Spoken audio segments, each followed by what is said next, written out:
Y vamos a compartir pantalla.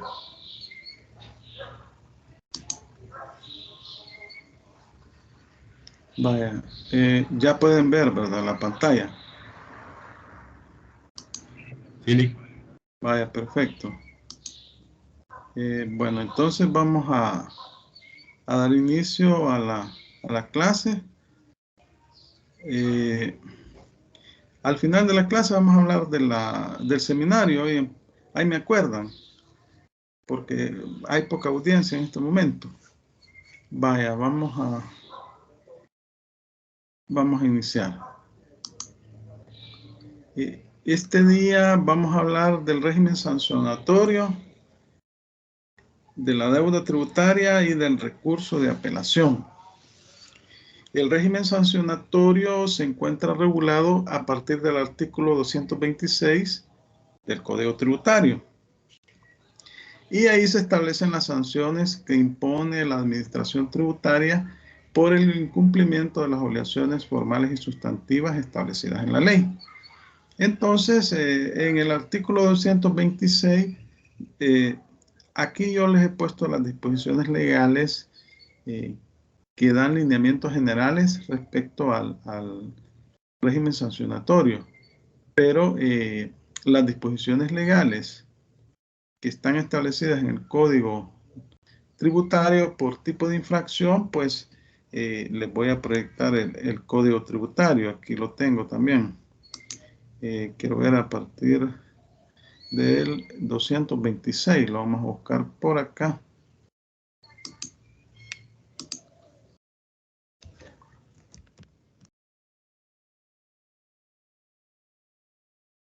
$226.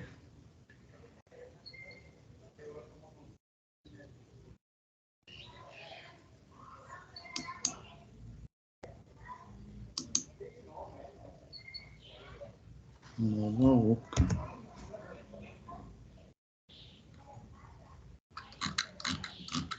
No sé por qué no me lo busca.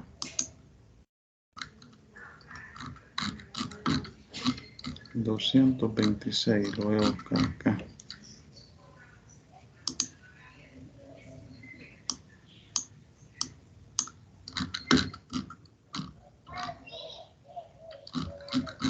Bueno, a partir del artículo 226 se regula lo que es el régimen sancionatorio, que se establece en el Código Tributario. Aquí lo ando buscando así porque no me lo... 226.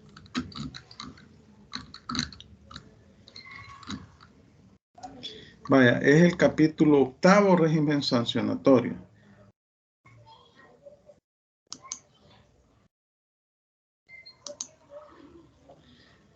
En el artículo 226 define el Código Tributario lo que es infracción. Toda acción o omisión que implique la violación de las normas tributarias o el incumplimiento de obligaciones de la misma naturaleza contenidas en el Código y en las leyes tributarias, bien sean de carácter sustantivo o formal, y las conductas dolosas tipificadas y sancionadas por dichos cuerpos legales. Entonces estamos hablando de infracciones que cometen los sujetos pasivos relacionadas con sus obligaciones formales y sustantivas. Entonces, como por ejemplo una obligación sustantiva, no presentar la declaración en el plazo fijado por la ley. Una obligación formal, no nombrar el auditor que elaborará el dictamen fiscal, no llevar contabilidad formal. Independencia y especificidad de las infracciones. El artículo 227 establece que el incumplimiento de cada obligación tributaria consistirá en una infracción independiente, aun cuando tengan origen en un mismo hecho. En consecuencia, se sancionarán en forma independiente, aplicando la sanción prevista para cada infracción específica, sin perjuicio de que pueda hacerse en un solo acto. Entonces, cada infracción es independiente una de otra. La no presentación de la declaración es una infracción que puede ser, es formal.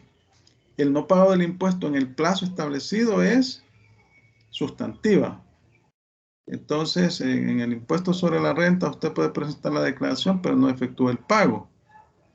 Entonces, ha cumplido con la obligación formal, pero no ha cumplido con la obligación sustantiva. Sanción. Artículo 228.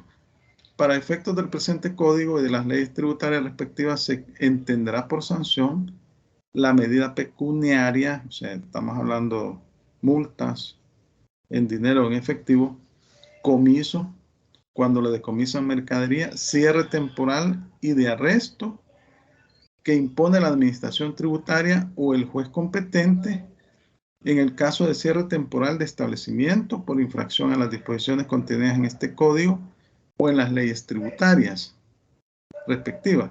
En todo caso, se aplicará la sanción prevista para cada infracción específica. La autoridad administrativa también puede aplicar la sanción de arresto temporal, pero eso es bien raro. Básicamente no lo aplican. Más que todo imponen sanciones punitivas, o sea, multas. Y cierres de establecimiento en rara ocasión también sucede. Ahora las sanciones se van a establecer en salarios mínimos. ¿Y a qué salario mínimo hace referencia? Al salario mínimo del sector, al salario mínimo mensual del sector comercio y servicios. Es decir, estamos hablando de $365. A ese salario es el que hace referencia el Código Tributario en el artículo 228, inciso segundo. Cuando son sanciones con base al patrimonio, porque hay muchas sanciones que se establecen con base al capital contable o al patrimonio. Entonces, aquí se establece una regla. En esta disposición, en el artículo 228, inciso tercero y cuarto.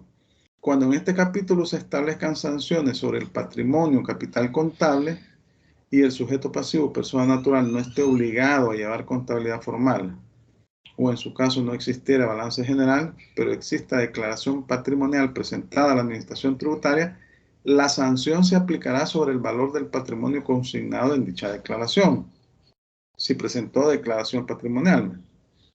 En el caso que las sanciones a imponer correspondan a incumplimientos de obligaciones no relacionadas con periodos tributarios mensuales o ejercicios o periodos de imposición y cuya sanción se regule, que sea calculada con base al patrimonio capital contable, dicho valor se tomará del balance general o declaración patrimonial que disponga, obtenga, establezca o determine la administración tributaria correspondiente al ejercicio inmediato anterior del incumplimiento.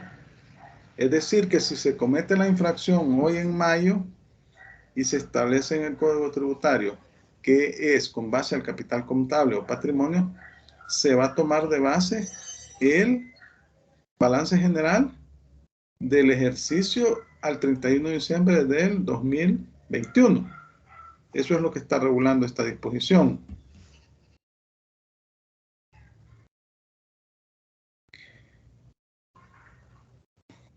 Actos mediante los cuales se pueden imponer sanciones. Las sanciones por las infracciones tributarias aplicables a los sujetos pasivos de los tributos podrán imponerse en las resoluciones de liquidación de impuestos o mediante resolución independiente. Es decir, toda sanción que imponga la administración tributaria debe ser mediante resolución emitida por la autoridad competente.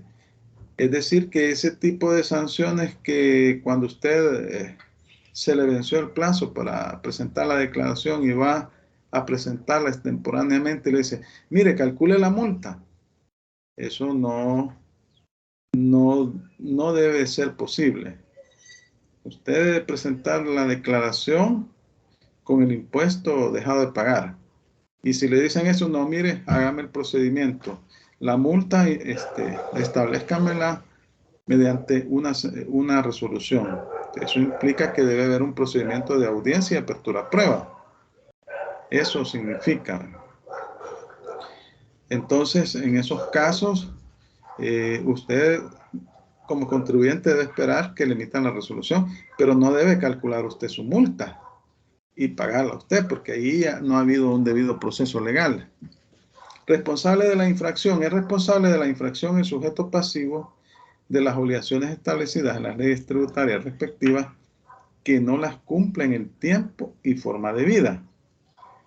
Si en una obligación incumplida hubiere pluralidad de sujetos, cada uno de ellos será responsable de la infracción y se le aplicará individualmente la respectiva sanción. Aquí hay una individualización del sujeto que ha cometido la infracción. Responsabilidad personal. Artículo 231. El sujeto de la respectiva obligación y el autor de infracciones penales son personalmente responsables del cumplimiento e infracción. Es decir, como les decía, se debe individualizar al sujeto pasivo, a la persona que ha cometido la infracción. Sin embargo, la responsabilidad por las infracciones penadas con sanciones pecuniarias, comisos o cierre de establecimiento se transmite a los sucesores en los bienes del infractor fallecido, en los bienes, siempre que hubieran sido impuestas en vida del causante. Cuando son infracciones que fueron cometidas por el sujeto pasivo y se le siguió el debido proceso legal y se emitió la sanción, ¿verdad?, mediante la resolución. En esos casos, paga la sucesión o pagan los herederos con los bienes del sujeto pasivo que falleció. Responsabilidad de los representantes, artículo 232. En el caso de obligaciones cumplidas a través de representantes, estos son responsables personalmente de sus obligaciones como tales y por las infracciones que cometieron, sin perjuicio de la responsabilidad que corresponde a los propios representados como sujetos pasivos de las obligaciones incumplidas. Acuérdense que dentro de los sujetos pasivos tenemos dos categorías: los responsables y los contribuyentes. Y los responsables son también solidariamente obligados al pago de las infracciones, ¿no?, cuando ellos debieron haber cumplido o incumplieron las funciones que están establecidas o las obligaciones establecidas en las leyes tributarias. Responsabilidad de las personas jurídicas, sociedades nulas e irregulares de hecho y fideicomiso. Artículo 233. Las personas jurídicas son responsables de las infracciones por incumplimiento de las obligaciones tributarias a su cargo, sin necesidad de establecer la responsabilidad de las personas naturales que actúen por ellas. Las personas jurídicas son sujetos pasivos del impuesto. Los integrantes de sociedades nulas, irregulares o de hecho, aquí pues son sociedades que la reconoce la administración tributaria o las leyes tributarias para efectos meramente tributarias, pero las sociedades nulas son aquellas que se dedican a actividades ilícitas, que son prohibidas por la ley. Las irregulares son aquellas que por algún requisito que no cumplen no se pueden inscribir en el registro de comercio. Y las de hecho son aquellas sociedades que se unen capitales, no hacen ningún documento y suman esfuerzos y ponen la empresa. Entonces son los integrantes ahí los responsables, las personas naturales. Serán solidariamente responsables del cumplimiento de las obligaciones y de la infracción. A su vez, los representantes, directores, gerentes, administradores y cualesquiera otra persona que intervengan en el funcionamiento de los fideicomisos y demás entes a que se refiere el inciso anterior serán personalmente responsables del cumplimiento de sus propias obligaciones en su calidad de representante, sin perjuicio de las infracciones penales que cometieren como tales. En consecuencia, serán responsables y sancionados de acuerdo con su propia actuación y responsabilidad personal. Tienen obligaciones los responsables, los representantes legales, los apoderados tienen obligaciones que deben de cumplir para garantizar el pago de los tributos. Y si incumplen esas obligaciones, serán sujetos de sanciones, de multas. Responsabilidad por actos de dependientes, artículo 234. El patrono o empleador será responsable de las infracciones que cometan sus dependientes en tal calidad. Por ejemplo, en un establecimiento comercial, usted llega y no le dan factura, porque esa es la instrucción que el patrono o el dueño del negocio les ha dado a sus empleados. Entonces, por no entregar una factura, hizo la venta el dependiente, esa infracción le cae al dueño del local, al contribuyente. Infracción de defraudación. Artículo 250.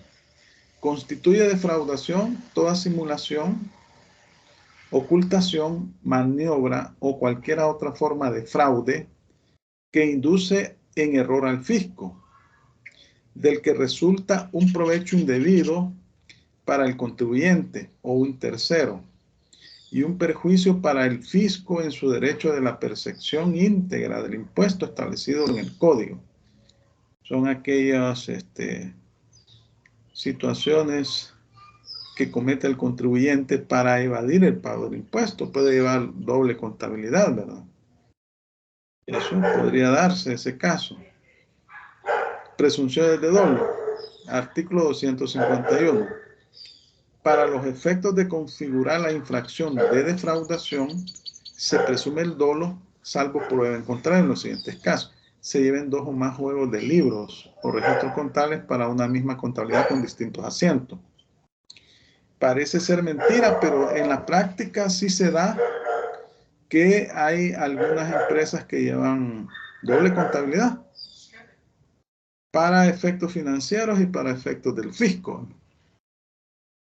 Exista contradicción evidente entre los libros, documentos, registros computarizados o demás antecedentes contables con los datos consignados en las declaraciones o informaciones sobre el impuesto. Es decir, no cuadra los ingresos declarados versus los ingresos que se encuentran en los registros contables o en los libros de IVA, que son también libros de contabilidad, ¿no? No se lleven o no se exhiban libros, documentos, archivos o registros computarizados, soportes magnéticos u otros antecedentes contables y relativos al impuesto IVA.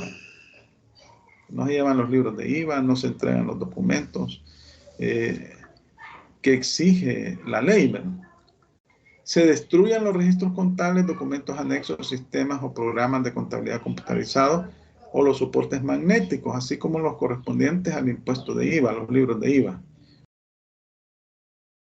Se omita, 5, se omita, se omita. La información sobre hechos generadores de los impuestos bajo la competencia de la Administración Tributaria o circunstancias que influyan gravemente en la liquidación del mismo o no se proporcione la documentación correspondiente cuando la requieran los auditores de la DGI. B. La emisión en forma reiterada de documentos y comprobantes exigidos por este código. O sea, se omita emitir la factura, los comprobantes de crédito fiscal, los comprobantes de retención, etcétera.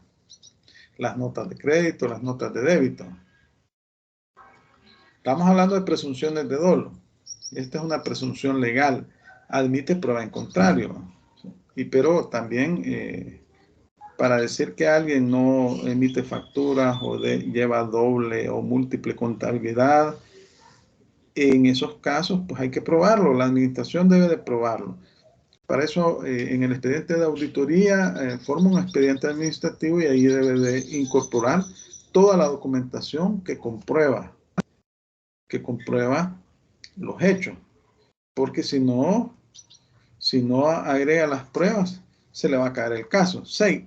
Se incurra en falsedad o inexactitud en la presentación de las liquidaciones e informaciones que sirven de base para la determinación de los impuestos. No pegan con los documentos de respaldo. Las anotaciones, cifras, hechos o datos que se consignen en los registros contables, archivos computarizados, soportes magnéticos, balances, declaraciones, libros o registros del impuesto IVA u otros documentos sobre las operaciones realizadas. Los comprobantes destinados a respaldar las operaciones anotadas en los registros y archivos.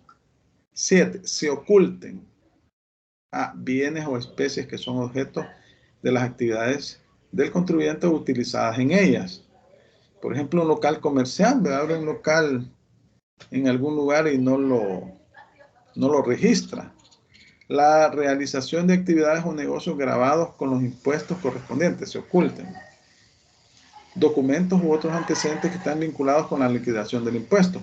Aquí es cuando no se emiten documentos, ¿verdad? Y entonces se emiten facturas comerciales. Ahí se están ocultando hechos generadores. 8. Cuando en un medio de transporte o en un local o depósito se hallen bienes de terceros cuya tenencia no pudiera justificarse. ¿Cuál es la tenencia legal? Que no existe un documento, un comprobante de crédito fiscal, una factura, una declaración de mercancías que ampare la tenencia legal de ese documento. Puede ser constitutivo de contrabando, de mercadería.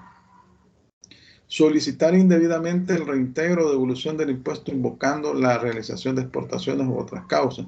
Hay gente que se atreve, hay contribuyentes que simulan exportaciones para solicitar devoluciones, pero el problema es que les mandan una fiscalización. 10. Cuando se declare como valor o cantidad de mercaderías, producción o monto de las ventas, una suma inferior en más de un 15% a lo que realmente corresponde. Es decir, si omite ventas en un valor superior al 15%, superior al 15%, entonces es una presunción de dolo. Para que se entienda configurada la defraudación tributaria, o sea, estamos hablando de presunciones que establece la ley para configurar la defraudación tributaria. En los casos precedentes, es preciso que además de la intención dolosa presumida en este artículo, concurra cualquiera de los otros elementos integrantes de la defraudación definidos en el 250, que ya lo leímos, el 250. Toda simulación, ocultación, maniobra, cualquier otra forma de fraude que induce a error al fisco, del que resulta un provecho indebido para el contribuyente o un tercero, y un perjuicio para el fisco en su derecho a la percepción íntegra del impuesto establecido en este código.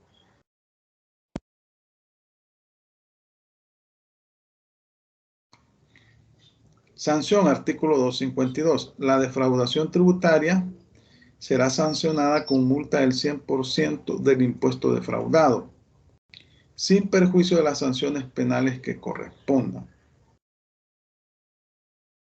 Si se da la defraudación, le van a aplicar una multa del 100% del impuesto dejado de pagar. Evasión no intencional. Aquí tenemos la evasión intencional y la no intencional. La ley establece los parámetros para definir cuándo la evasión es intencional y cuándo no es intencional. Estamos hablando aquí básicamente de culpa en el primer caso, evasión no intencional, culpa, negligencia, y en el segundo caso, dolo, cuando hay intención. El dolo implica engaño. Entonces, en el artículo 253 hablamos de culpa, evasión no intencional, negligencia.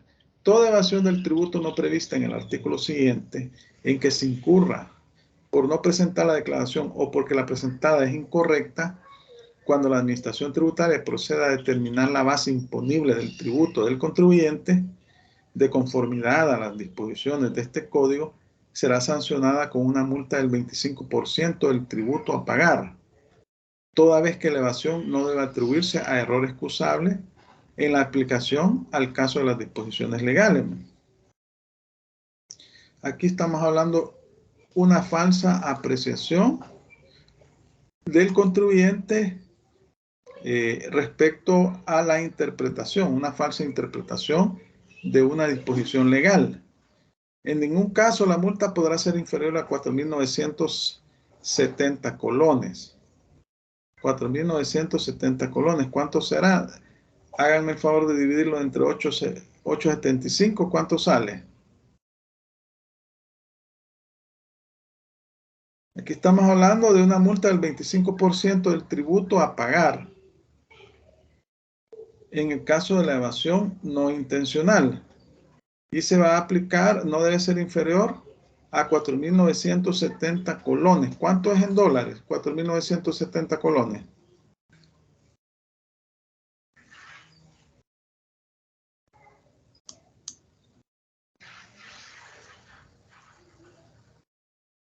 $568, me da a mí. ¿Cuánto le da? 568. Dólares, ¿verdad? Sí, correcto. Pues le vamos a poner aquí, le vamos a poner la cantidad para que... Son $568. Vamos a dejar ya de un solo.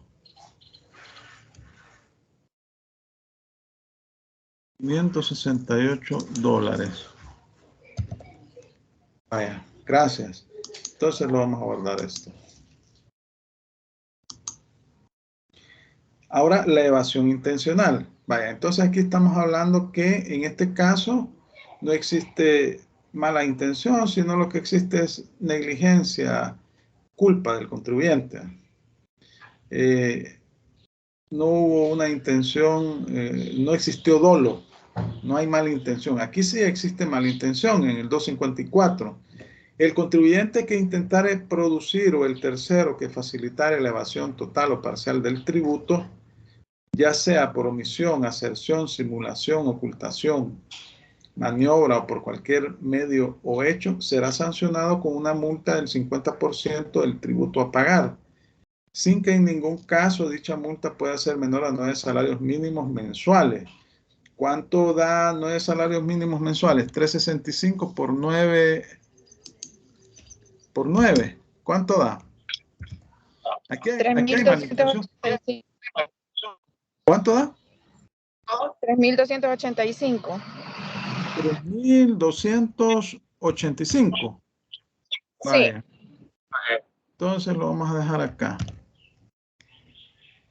Esto es lo mínimo. Lo mínimo. Lo vamos a guardar. Entonces, vemos que la multa es del 50% del tributo dejado de pagar. Y no puede ser inferior a $3.285. Entonces, se castiga con mayor severidad porque aquí hay mala intención. Y en el primer caso, que es negligencia, es culpa, es el 25% del tributo a pagar. Pero no debe ser inferior a $568. Aquí se establece una infracción por comercio clandestino, violación de cierre y sustracción de especies. El artículo 255 del Código Tributario y el 256 establece la sanción. Constituye infracción y se presume dolo, se presume dolo, salvo prueba en contrario en los siguientes casos: comerciar, hacer circular o transportar clandestinamente u ocultamente dentro del territorio nacional productos o mercaderías sin que se haya pagado el impuesto correspondiente o sin encontrarse amparadas por comprobantes de crédito fiscal, facturas o notas de remisión, de movilización o de libre tránsito, documentos semejantes, o sin haber cumplido los requisitos exigidos por las disposiciones del Código u otras normas legales. No sé si ustedes han visto en años anteriores en las noticias, ¿verdad?, que van ahí por la zona del parque, ¿cómo es que se llama?, en el mero centro, el mercado central, ¿verdad?, y hacen operativos la policía, la fiscalía y la DGI. Y entonces les piden las facturas, el documento que ampara la compra de la mercancía o la declaración de mercancía. Y entonces, si no tiene los documentos legales, entonces le decomisan la mercancía. Eso se llama comiso. Violar el cierre o medidas de control de un establecimiento, negocio local u oficina dispuestas por el juez respectivo. Destruir, romper o dañar cerraduras o sellos puestos por la autoridad competente en cualquier almacén, local, depósito, oficina, mueble o edificio. O sin romper o dañar los sellos o cerraduras, se abran estos o parte de los mismos, o en cualquier forma se extraiga el contenido de documentos o bienes ahí existentes sin estar investido de autoridad para ello. Bueno, cuando se da el cierre temporal de un negocio por evasión de impuestos, colocan una cinta amarilla y debe ser por orden judicial. Pero a veces los contribuyentes pues se rebuscan, ¿verdad? Por sacar las cosas, aunque tengan la cinta amarilla ahí, y comercializarla. 3. La sustracción, ocultación o enajenación de especies que queden retenidas en poder del infractor cuando se embarguen o se apliquen medidas precautorias. ¿Cuál es la sanción? La ocurrencia de la infracción señalada en numeral 1, cuando no se tiene la factura o el documento que ampara la tenencia legal de los bienes, será sancionada con una multa que establece el artículo 173A de este código. Las infracciones, ya lo vamos a ver, las infracciones señaladas en el numeral 2 y 3 serán sancionadas por la autoridad competente con decomiso de la mercadería y demás efectos utilizados en la comisión de la infracción. Veamos el 173A del código. A ver si hoy me lo busca.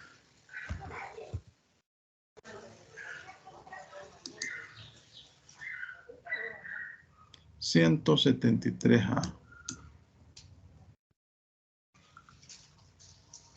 973A. Bueno, aquí están. Decomiso de mercaderías. Acá quiero ver. 173A. Establece el procedimiento para el decomiso de las mercaderías. Se levanta un acta circunstanciada de los hechos y el detalle de la mercadería. Bueno, se establece quiénes firman el acta. La administración tributaria concede audiencia por el plazo de 3 días y habrá pruebas por el plazo de 8 días al contribuyente, días hábiles y perentorios a la persona que se le decomisó la mercadería, ¿verdad? Luego se levanta un acta en la que consta la infracción. La mercadería decomisada va a ser remitida por los funcionarios actuantes a los lugares que la administración establezca. Esto básicamente es el decomiso de la mercadería. Eso es la sanción. Bueno, dice, si las pruebas presentadas fueran idóneas y conducentes, se resolverá la devolución de la mercadería. Si no lo fueren, la administración tributaria dictará la resolución correspondiente. La sanción a imponer será de carácter pecuniario y equivaldrá al 65% del valor de la mercadería determinado por la administración tributaria. O sea que la multa es del 65% del valor de la mercadería que fue decomisada. El contribuyente podrá pagar la multa determinada dentro del plazo de 5 días hábiles siguientes a la notificación de la resolución. A mí me parece bastante, esta multa de el 65% del valor de la mercadería me parece bastante alta y no me parece razonable. Una vez satisfecha la multa, devolverá la mercadería decomisada. Si hablamos que el impuesto de IVA es el 13%, me parece bastante alta la multa. Pero bueno, esa sería la sanción.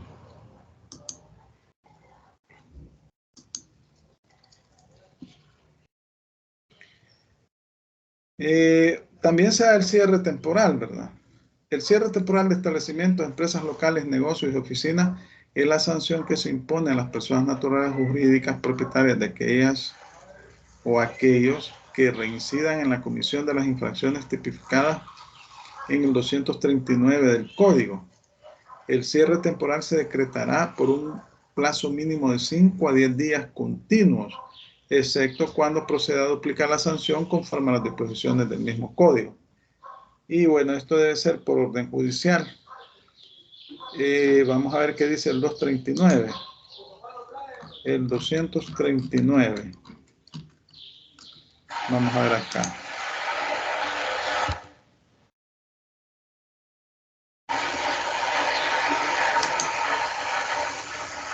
Veamos si lo busca. Ahí está. 239, veamos. Incumplimiento de la obligación de emitir y entregar documentos. Es decir, que le van a cerrar el establecimiento si usted es reincidente en no entregar documentos. ¿Cuándo se es reincidente? Cuando llegó la administración tributaria por medio de un fedatario y estableció que usted no entrega factura. Entonces, le iniciaron el proceso sancionador, le impusieron una multa y le notificaron la resolución. Y luego después resulta que usted sigue con la acción de no entregar documentos y vuelve a la administración tributaria. Ahí hay reincidencia. Entonces, en esos casos, le van a hacer el cierre del establecimiento. Aquí estamos hablando de máquinas registradoras, comprobantes de, por ejemplo, omitir la emisión o la entrega de los documentos exigidos por este código, multa equivalente al 50% del monto de la operación por cada documento, la que no podrá ser inferior a 2 salarios mínimos mensuales. Emitir los documentos obligatorios sin cumplir con uno o más de los requisitos o especificaciones formales exigidos por el código. Bueno, ahí en esos casos se da el cierre de establecimiento.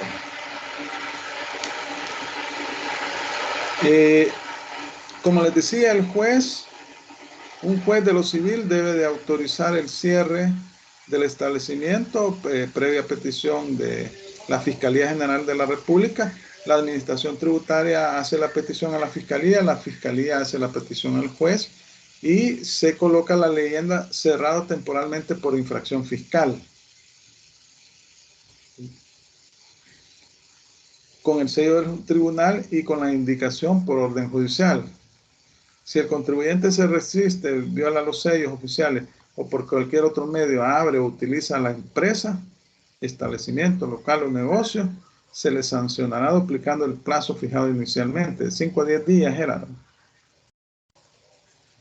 Entonces, la administración informa a la fiscalía judicializa el caso, el juez dentro de las 48 horas siguientes a la recepción del expediente y de los antecedentes y las pruebas, fijará audiencia para escuchar a las partes y recibir pruebas pertinentes. Al finalizar la audiencia, el juez dictará de manera inmediata la resolución respectiva.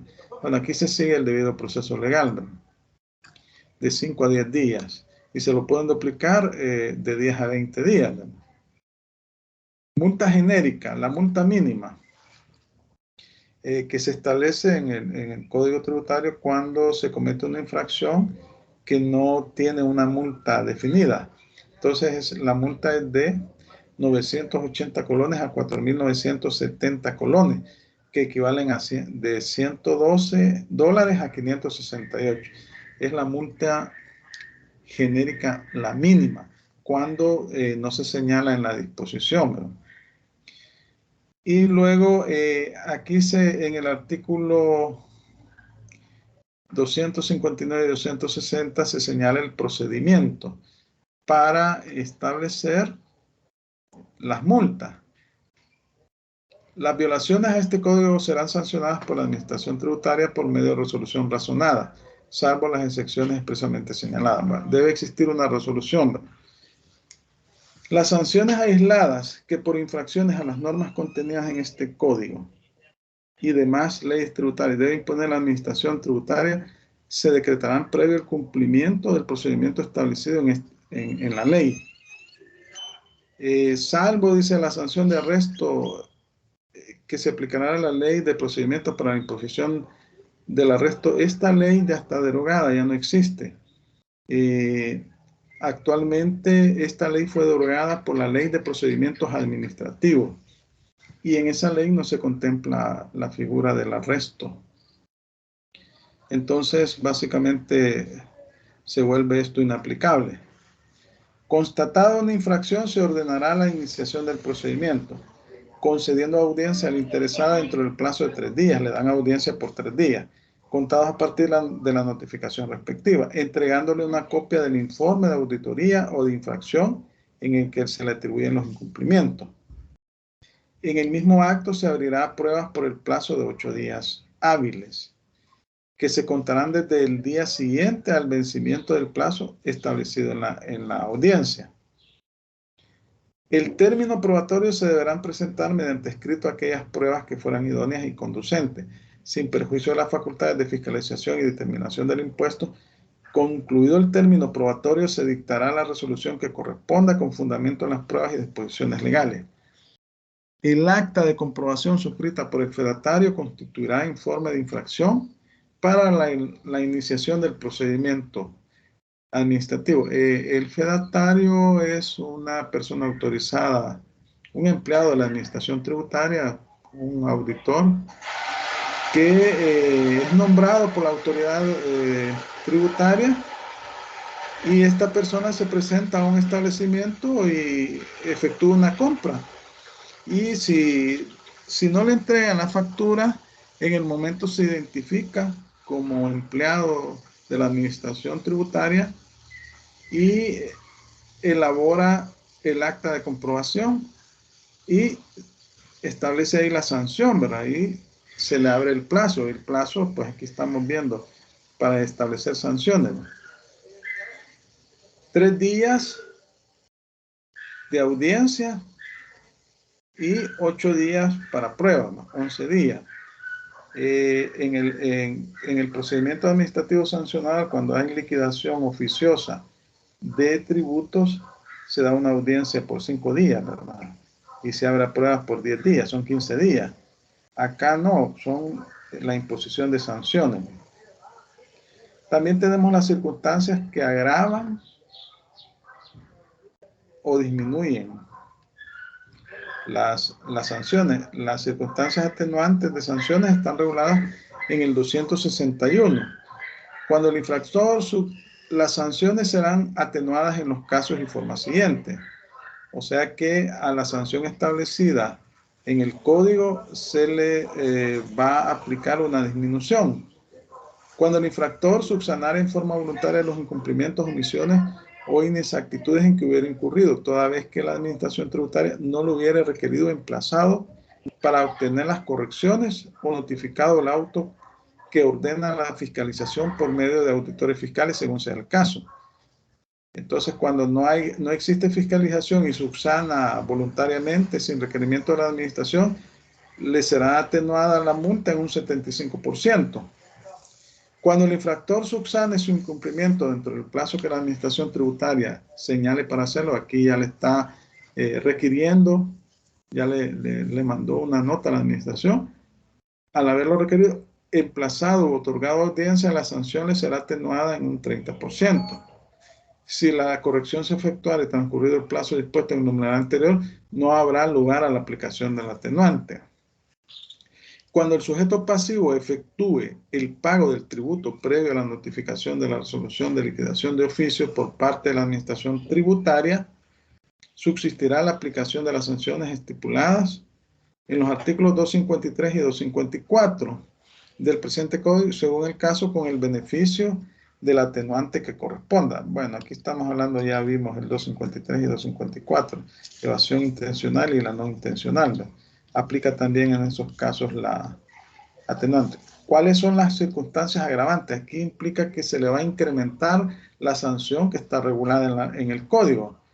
Las sanciones serán agravadas en los casos y forma siguiente. Cuando exista reincidencia. Reincidencia es que lo sancionaron, le impusieron una sanción, le notificaron la resolución y usted vuelve a cometer el mismo tipo de infracción posteriormente. Se entenderá que hay reincidencia cuando el infractor sancionado por sentencia o resolución firme incurre nuevamente en la infracción respecto de la misma obligación dentro del plazo de 3 años, contados a partir del día siguiente a aquel en que adquiere estado de firmeza la resolución mediante la cual la Administración Tributaria impuso la primera sanción. En los casos de sanciones pecuniarias que no tengan señalada una sanción específica por razones de reincidencia, la sanción se incrementará en un 75%. Y en el caso de incumplimiento constatado por fedatarios, se aplicará por la reincidencia de la sanción de cierre. Es decir, que cuando llegó un fedatario y no le entregó factura, lo sancionaron la primera vez.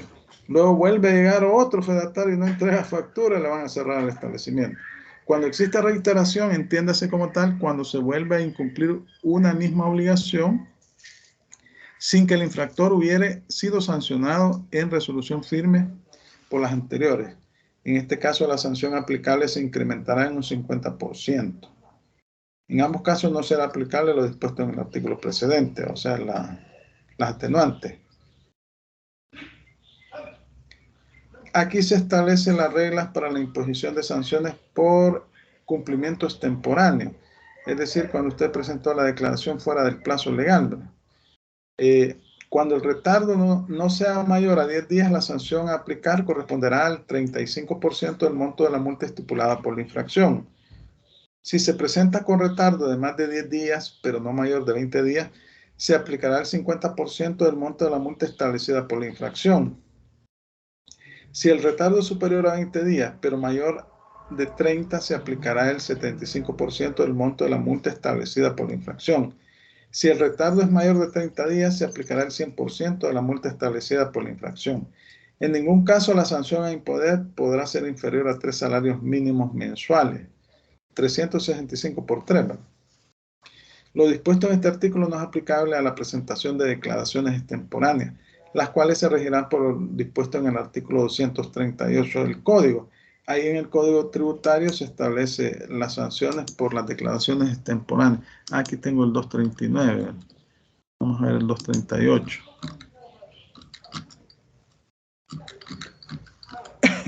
Veamos. 238 constituye incumplimiento con relación a la obligación de prestar declaración, omitir la presentación de la declaración, sanción multa equivalente al 40% del impuesto que se determine, la que en ningún caso podrá ser inferior a un salario mínimo mensual. No presentar la declaración correspondiente dentro del plazo legal establecido, sanción multa equivalente al 5% del monto del impuesto a pagar extemporáneamente si se presenta la declaración con retardo no mayor de un mes. Multa equivalente al 10% si se presenta con retardo de más de un mes, pero no mayor de 2 meses. Multa equivalente al 15% si el retardo es superior a 2 meses, pero no mayor de 3 meses. Multa equivalente al 20% si el retardo es mayor de 3 meses. Las multas señaladas en los numerales anteriores en ningún caso podrán ser inferiores a 2 salarios mínimos, $720. Si la declaración tributaria no presenta impuestos a pagar, la sanción a aplicar será un salario mínimo. Siempre lo friegan a uno. Esa es la...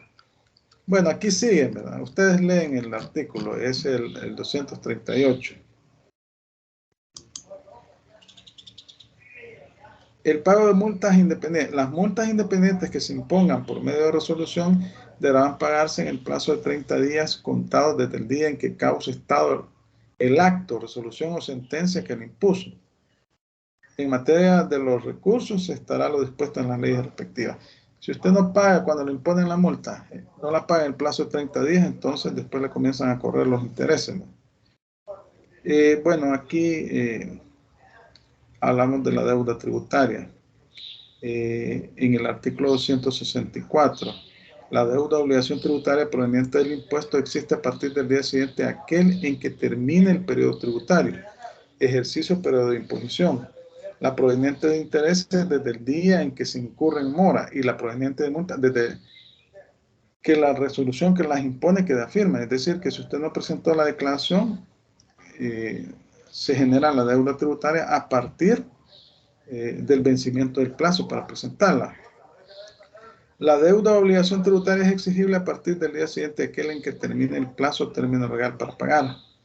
Indivisibilidad. La deuda o obligación tributaria es una sola, no importando que la cosa debida sea fraccionable.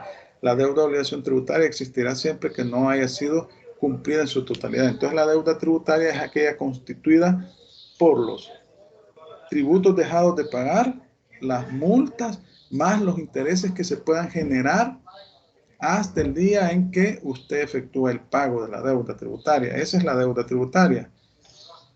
Es aquella obligación de pago que tiene el contribuyente por no haber efectuado o no haber cumplido con sus obligaciones en el plazo establecido en la ley, y incluye tributos, intereses y multas. Eso incluye la deuda tributaria. Primero existe un procedimiento administrativo que lo realiza la Dirección General de Tesorería. Si en ese plazo no efectúa el pago el contribuyente, entonces el director de Tesorería certifica el expediente y se lo da a la Fiscalía para que la Fiscalía inicie el trámite respectivo para el juicio ejecutivo. Se entenderá que existe firmeza de la deuda tributaria en las deudas autoliquidadas cuando haya transcurrido los plazos y términos establecidos en las leyes respectivas para el pago de los tributos y accesorios correspondientes. En este caso, ¿cuándo es firme la deuda? En las deudas liquidadas de oficio, cuando se cumpla lo regulado en el artículo 188 de este código. Veamos el 188 del código.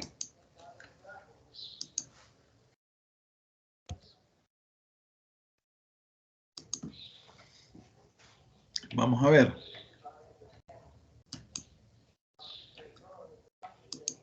Firmeza de las resoluciones. Las resoluciones de la Administración Tributaria que no sean recurridas en los términos señalados en la ley correspondiente se tendrán por definitivas, todo sin perjuicio de la caducidad. En materia de recursos, en lo pertinente se estará lo dispuesto en la Ley de Organización y Funcionamiento del TAIA, Tribunal de Apelaciones de los Impuestos Internos y Aduaneros, ¿verdad? Eso es lo que regula. Entonces, hay un cobro administrativo que lo realiza la Dirección General de Tesorería, pero si el contribuyente no paga en el plazo establecido en el Código Tributario, este es trasladado el expediente a la Fiscalía para que la Fiscalía realice el cobro judicial, o sea, judicialice el caso y lo hace por en juicio ejecutivo.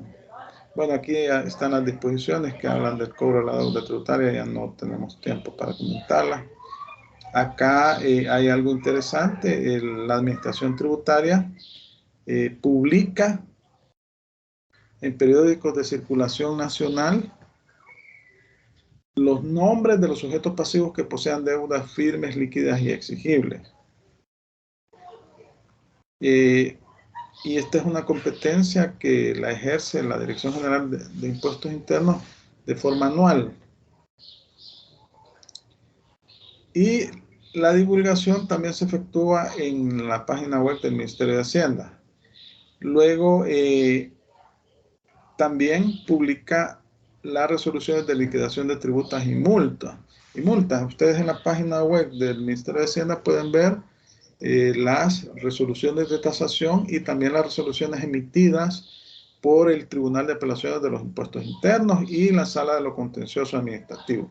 Entonces aquí caemos al recurso de apelación. El tribunal competente para conocer del recurso de apelación en materia tributaria y aduanera es el Tribunal de Apelaciones de los Impuestos Internos y Aduanas. TAIA, Tribunal de Apelaciones de los Impuestos Internos y Aduanas. Este está conformado por 5 magistrados, el presidente, 2 vocales especialistas en materia aduanera y 2 vocales especialistas en materia tributaria. Y esto se regula en la Ley de Organización y Funcionamiento del Tribunal de Apelaciones de los Impuestos Internos y Aduanas. ¿Cuál es la competencia? Conoce de los recursos de apelación que interpongan los sujetos pasivos contra las resoluciones definitivas en materia de liquidación de oficio de tributos e imposición de sanciones que emita la DGI. Además, tiene competencia para conocer el recurso de apelación de las resoluciones definitivas que emita la DGA en materia de liquidación de oficio de tributos, imposición de sanciones, valoración aduanera, clasificación arancelaria y origen de las mercancías. En este artículo se establece que los magistrados del tribunal deben de tener al menos 6 años de experiencia en esto, ¿verdad? En materia aduanera y esto en materia tributaria y en cualquiera de las dos materias. Y son nombrados por el ministro de Hacienda. El ministro de Hacienda los nombra para un periodo de 5 años, el cual puede ser renovable.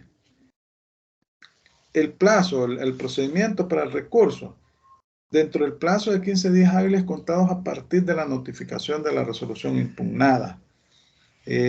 Cuando le notifican la resolución mediante la cual están imponiendo una sanción y además le están cobrando impuestos dejados de pagar, usted tiene 15 días hábiles para interponer el recurso de apelación. Debe expresar las razones de hecho y de derecho. Las de hecho son la narración de las situaciones que se dieron y las de derecho, las disposiciones legales, el análisis. Debe señalar lugar para recibir notificaciones dentro del radio de San Salvador. Si no lo hace, le previenen. Si pone una dirección de San Miguel o de Santana. Luego, el tribunal solicita el expediente en el plazo de 3 días hábiles a la DGI o a la Dirección General de Aduana para establecer si el plazo, si el recurso se interpuso en tiempo. Luego, le puede prevenir al administrado, al contribuyente, para que exprese de manera clara las razones de hecho y derecho en que fundamenta la inconformidad en caso que no se muestren en el escrito de interposición, que señale el lugar para recibir notificaciones dentro del radio urbano de San Salvador, que legitime la personería. Le puede hacer esas prevenciones. Una vez que lo admite, bueno, pide el expediente para verificar si ha sido interpuesto en tiempo y forma. Cuando lo admite, entonces le pide a la administración tributaria, ya sea a la DGI o a la Dirección General de Aduanas, un informe. Le envía el expediente y le solicita un informe por el plazo de 15 días. Luego, 15 días posteriores al envío del expediente. Luego, vencido el término para rendir el informe, si no lo rinden, entonces manda a pedir el expediente. Bien difícil que no lo rindan, siempre lo rinden, ¿no? Luego, abre a pruebas por el término perentorio de 5 días hábiles, contados a partir de la notificación de la respectiva providencia, para que solicite la producción de pruebas, y luego abre a pruebas por el término fatal e improrrogable de 8 días, contados a partir del siguiente de la notificación respectiva, para que presente sus alegaciones finales, ¿no? Y presente las pruebas. Luego el tribunal podrá conocer de situaciones de hecho que plantee el recurrente, siempre que hayan sido previamente deducidas ante la DGI, podrá igualmente recibir pruebas que no fueron producidas en la Dirección General cuando se justifique ante estas como no disponibles. También puede la ley, aquí estamos hablando de la ley de organización y funcionamiento del Tribunal de Apelaciones de los Impuestos Internos y de Aduana. Faculta al Tribunal de Apelaciones para que efectúe diligencias para mejor proveer, es decir, que cuando existen puntos que es necesario investigarlos, nombra a un técnico jurídico, un técnico contable del tribunal para que vaya a verificar, y va a verificar a la empresa o a la DGI y rinde un informe entonces, cuando rinde el informe, lo toma en cuenta. Y estas diligencias, el tribunal las hace para practicar, para ordenar de oficio inspecciones, exhibición de documentos o contabilidades, practicar toda clase de evalúos y diligencias necesarias para esclarecer los puntos reclamados, recibir toda clase de prueba legal, exceptuando la testimonial y la confesión de la DGI y DGA. Se regula en el artículo 5 de la Ley Orgánica, la Ley de Organización y Funcionamiento, Ley de Organización y Funcionamiento del Tribunal de Apelaciones de los Impuestos Internos y de Aduana. También se establece en este artículo 4, inciso 5, que todas las autoridades de la República están obligadas a colaborar con las solicitudes que les haga el Tribunal de Apelaciones de los Impuestos Internos y de Aduana. Lo mismo corresponderá hacer a los terceros a quienes se les requiera o solicite su colaboración para dilucidar algún punto reclamado. El plazo para resolver el recurso de apelación y notificar la sentencia no podrá exceder de 9 meses, contados a partir de la fecha de la interposición del recurso. Dicha sentencia deberá versar exclusivamente sobre los puntos controvertidos. 9 meses. O sea, usted tiene solo 15 días hábiles para interponer el recurso, contados a partir del día siguiente a la notificación de la resolución en la que se le impone la sanción, o en la resolución de tasación donde se le está determinando impuesto dejado de pagar. Y luego el tribunal tiene 9 meses para resolver. Bueno, primero solicita el expediente administrativo por 3 días a la autoridad, luego para verificar si el recurso ha sido presentado en tiempo, si le puede prevenir al contribuyente cuando no ha señalado lugar dentro del área urbana de San Salvador, o algún otro requisito por un plazo de 5 días. Luego después que admite el recurso, a partir de la admisión, a partir del siguiente día, la admisión del recurso, a partir de ahí son 9 meses para resolver. 9 meses. Y está en sintonía con la ley de procedimientos administrativos, que el plazo máximo que se establece en esa ley para resolver es de 9 meses.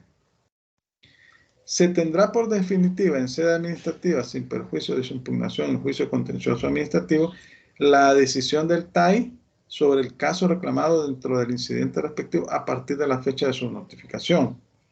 La resolución que pronuncia el TAI declarando la inadmisibilidad de la impugnación a partir de su notificación.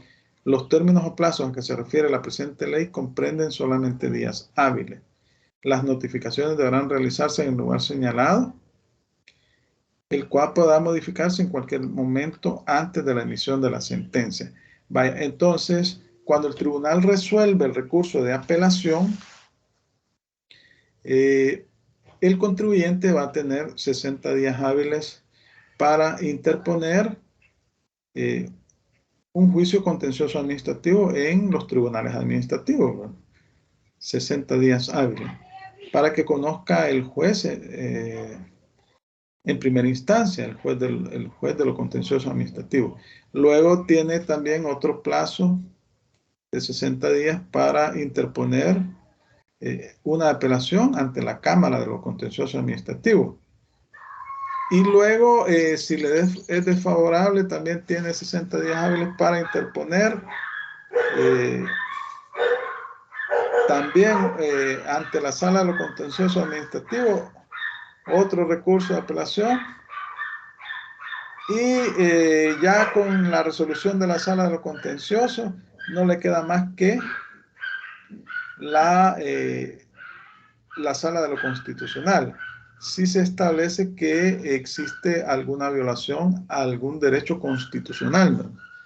Entonces vemos que sí, después del Tribunal de Apelaciones está los tribunales administrativos, después las cámaras administrativas, por último la Sala de lo Contencioso.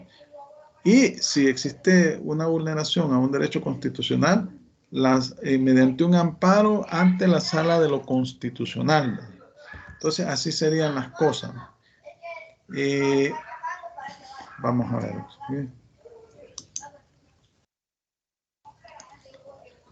Bueno, entonces, quería comentarles.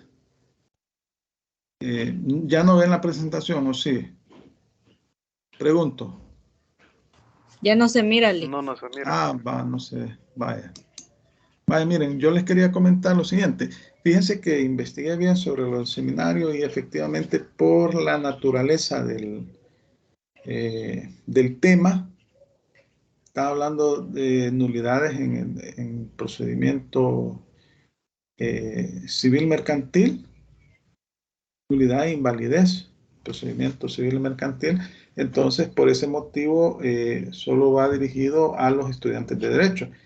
Es lógico, porque ustedes, cuando hay este tipo de seminarios, talleres, ¿verdad?, deben de rendir un informe, ¿verdad? Y pues una persona, un contador, no se le dificulta mucho, ¿verdad? Entonces, por eso es que solo está dirigido a estudiantes de Derecho. Sí, va a decir algo, Líbano, lo alcanzo a ver. Sí, Lick, fíjese de que yo ya pagué el seminario. Vaya, entonces, miren, ¿cómo vamos a hacer la situación, verdad? Viejo seguida Héctor Ricardo. Si quiere, solo déjeme explicarle cómo vamos a hacer. Vaya, nosotros tenemos una actividad que vale 50%. Este seminario taller es voluntario, o sea que no todas las personas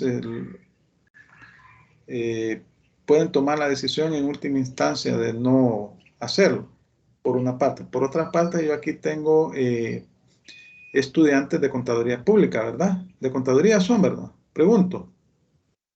Sí, Lick. Sí, Sí, licenciado. Hay estudiantes de contaduría pública a quienes no les aplica el seminario por la naturaleza del tema. Es como que dieran un seminario de las NIAs, ¿verdad?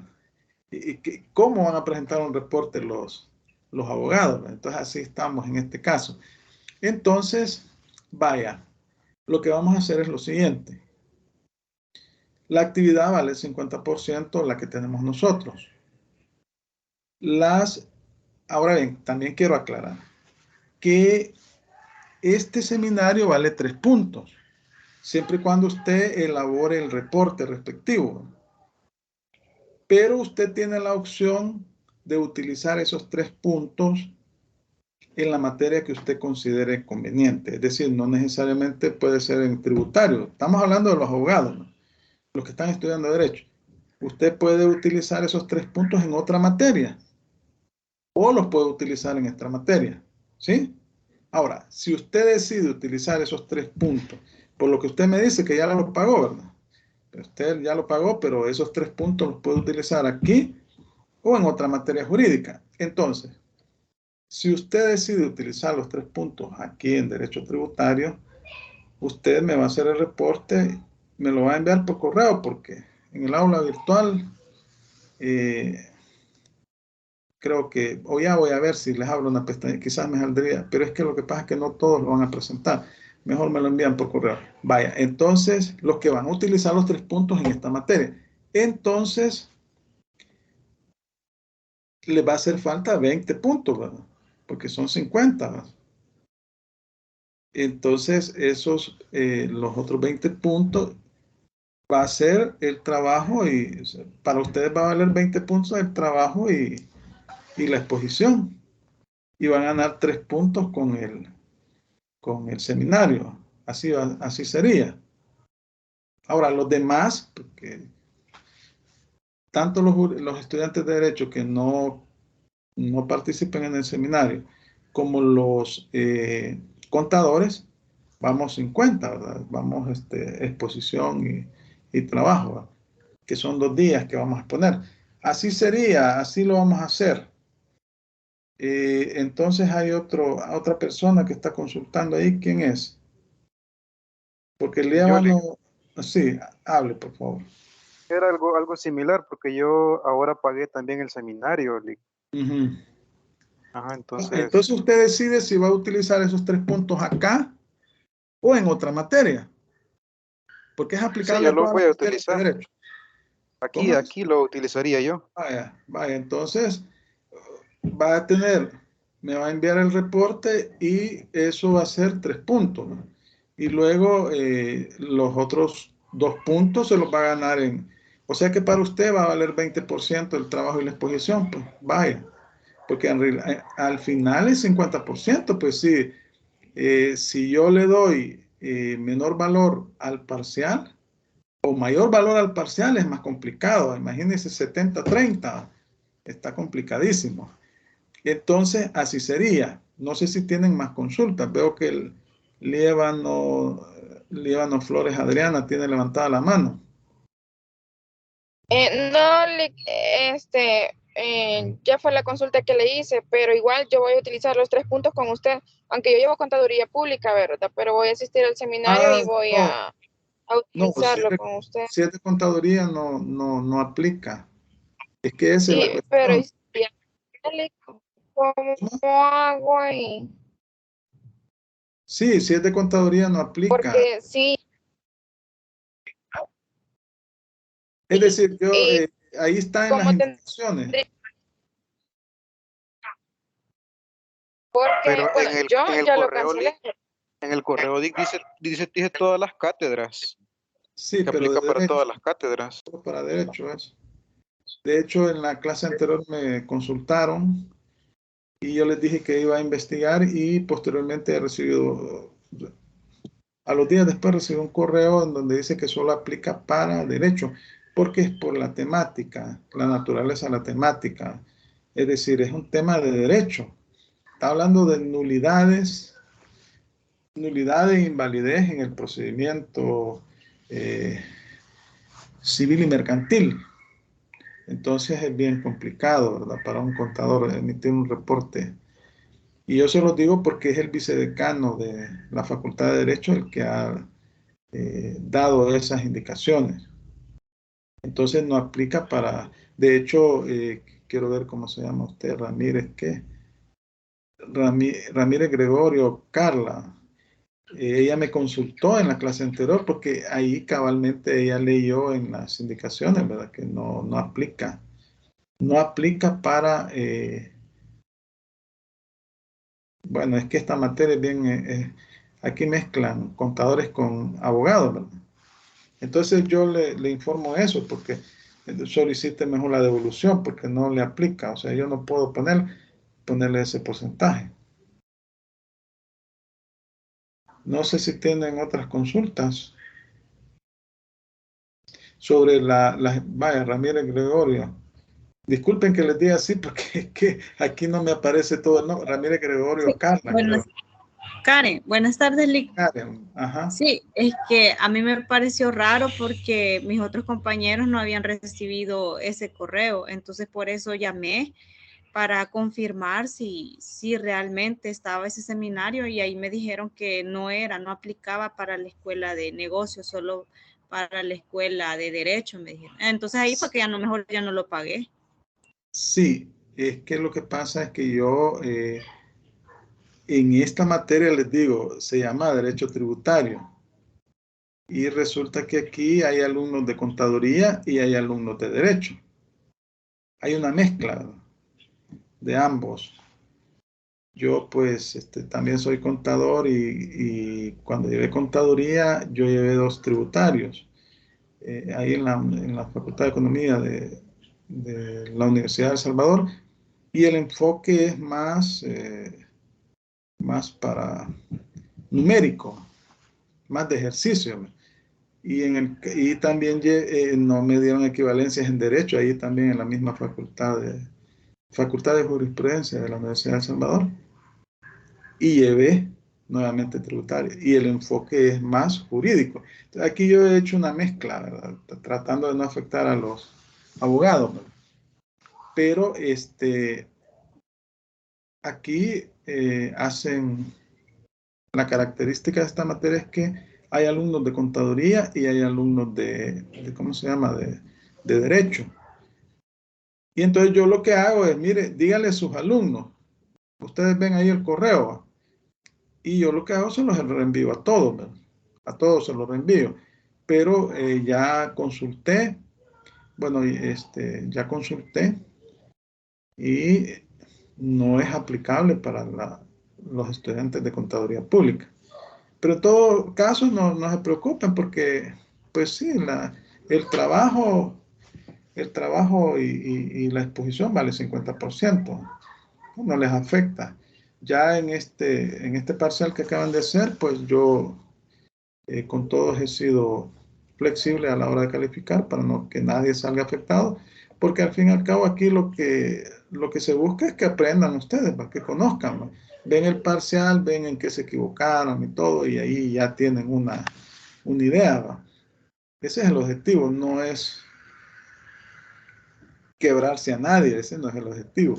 Entonces, ustedes prepárense para la exposición, entren los trabajos, guíense, valga la redundancia, por la guía.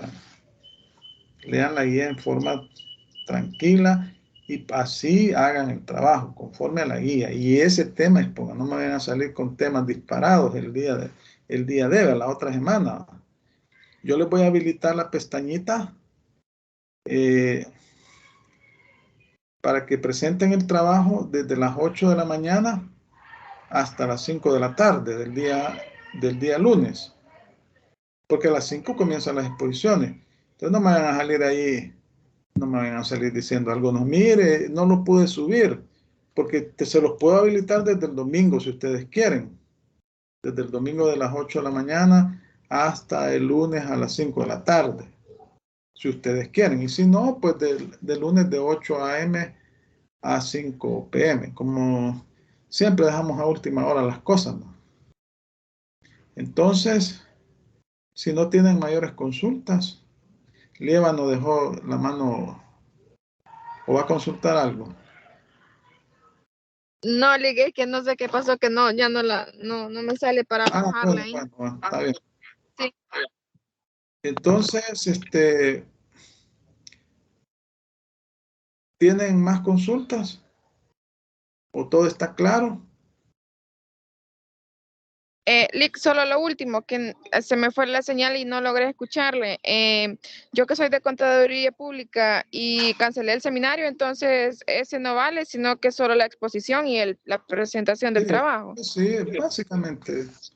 Es que el seminario no crea que es gratis, es de 8 a 12 y tiene que hacer un reporte. Tiene que hacer un reporte. Entonces voy a hablar entonces a colecturía para ver si me logran regresar $15. Se lo tendrían que devolver porque no le aplica. Sí, tiene que hacer la solicitud. Ok. Ahora las personas que van a ser diferidos, pues hasta el momento, una persona, bueno, hasta el domingo, una persona estaba autorizada en el portal. Entonces, hagan el trámite para que aparezcan ahí en el portal y puedan ser diferidos. Yo ayer cancelé el diferido. Bueno, entonces voy a verificar este día por la noche si hay más personas autorizadas, ¿verdad? Porque si usted no está autorizada, yo le puedo hacer el examen, pero no le voy a poder subir la nota, porque en el listado solo me van a aparecer las personas que están autorizadas. Se los digo porque así funciona y ustedes muy bien lo saben. Bueno, entonces nos vemos el próximo lunes ya con las exposiciones. Elijan ustedes una persona que esté en condiciones, ¿verdad?, de poder exponer, que no venga manejando, que no tenga parcial, etcétera, y que represente bien al grupo, porque la nota es colectiva. Entonces, nos vemos el próximo lunes. Ya van a pasar a exponer los grupos del 1 al 5, prepárense. Del 1 al 5 van a tener 15 minutos. Y van a subir, yo les voy a poner la pestañita para que suban la presentación y el trabajo. La presentación y el trabajo me van a subir. Entonces, Estamos claros, ¿verdad? Sí, Lick. Vaya, entonces nos vemos el próximo lunes. Gracias por su atención. Pasen una feliz noche. Feliz noche, Lick. Bueno, gracias.